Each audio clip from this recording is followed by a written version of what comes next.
anaweza kawa ni rafiki yangu mzorozi.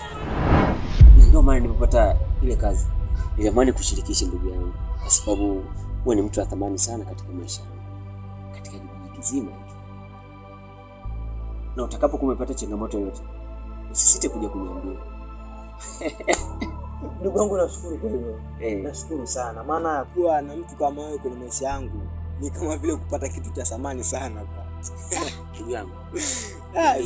Kiufupi mimi najivunia sana kuwa na wewe.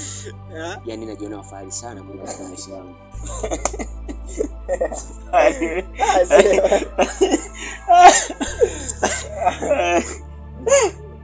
Wewe ni mtu wa thamani sana kwangu.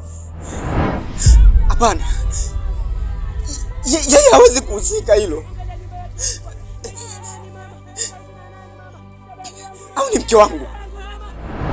Mpenzi, unajua kwenye maisha yangu sina kitu cha thamani kama wewe. Kweli?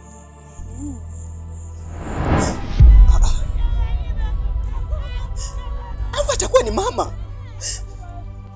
Hapana. Mama hawezi akafanya hivi. Atakuwa ni nani? Atakuwa ni nani?